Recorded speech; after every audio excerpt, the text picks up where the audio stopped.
Сәлем баршаңызға. Бұл видеода бірінші сыныпқа электронды түрде қалай өтініш беру туралы айтатын боламын. Сіздерде міндетті түрде баланың туу туралы куәлігі 3/4 суреті 026-063 мет қағаздары сканерленген PDF форматта болуы керек. Және де не мамасының, не папасының ЭЦП ключі болу керек. Ключті мүмкіндігінше флешкаға сақтап алғандарыңыз жөн болады. Олай болса бастаймыз. Ең алдымен жоғарыда аталған құжаттарды өзіңізге ыңғайлы етіп бір папкаға жинап алыңыз. Видеода көрсетілгендей құжаттың атын жазып алсаңыз оңайырақ болады. Мен рабочий столға осылай папка ашып, аталған құжаттардың бәрін соның ішіне енгізіп қойдым. Әрі қарай Google-ға кіріп gu.almatyobl.kz сайтын тереміз және де войти в личный кабинет батырмасын басамыз. Сіздерде осындай терезе ашылу керек. Бұл жерде айта кететін жағдай, ваш компьютер дегенді бассаңыздар, жаңағы флешкамен алып келіп папкаға сохранить еткен ЭЦП-мыз ашылатын болады. Войти ЭЦП деген батырманы басып, место хранения деген жерге біздің сақтап қойған ЭЦП-мызды таңдап аламыз. Ол бізде рабочий столда ашып дайындап қойған папкамызде тұр. ЭЦП-ны таңдап алып, астына құпия сөзді енгізіп, открыть батырмасын басатын боламыз.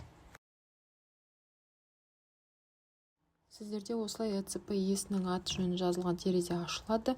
Аты жөні тұрған жерді таңдап, подписать батырмасын басамыз. Әрі қарай осындай терезе ашылады. Бұл жерде ЭЦП иесінің аты жөні жазылып тұра керек. Міндетті түрде көріп тұрғандарыңыздай төмен жағына қарай түсетін болсаңыздар, осы беттің екінші қатардағы ортасында тұрған прием документов деген жерді заказать услугу деп басамыз. Біздің өтініш жіберуіміз осы жерден басталады. Тип заявления деген жерге прием документов, яғни бірінші тұрған батырманы басамыз. Ары қарай категория заявителя родитель, класс бірінші класс, ары қарай форма обучения очная, населенный пункт деген жерге мектептің орналасқан жерін жазасыздар. Қай мектепке балаңыз барады, сол мектептің орналасқан жерін жазатын боласыздар. Өзі ары қарай рет-ретмен шығып отырады. Мектебіңізді таңдап болғаннан кейін код деген жер өзі автоматты түрде шығатын болады. Ары қарай қандай тілді сыныпқа барады, соны басып таңдап аласыз. Үйден оқитын бала болатын болса, даны басасыз, жоқ болатын болса, нетті басасыз. Кезекте баланың туу туралы куәлігін алып, сол жерде көрсетілген барлық мәліметтерді оқып отырып жазып шығатын боламыз. Келесі батырмада бізде туу туралы куәліктің көшірмесін сұрап тұр. Яғни біздің дайындап қойған папкамызде бар, сол жерден таңдап аламыз. Туу туралы куәлік деген жазу барды. Выбрать файлмен басып, үстінен таңдап аламыз. Келесі бағанда бізден ата-анасы туралы мәліметтер сұрайтын болады. Ол жерді толығымен толтырып шығамыз.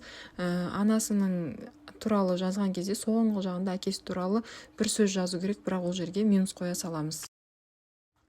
Барлық бағанды толтырып болғаннан кейін бізден 0,26, 0,63 және 3/4 суретін сұрайтын болады.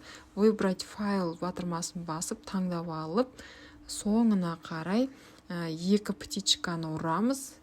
Одан кейін подписать батырмасын басатын боламыз. Батырмамызды басқаннан кейін бізден осындай терезе ашылады. Жаңағыны қайтадан сұрайды. ЭЦП-мыздың тұрған жерін таңдап, құпия сөзін жазып, открыть батырмасын басамыз.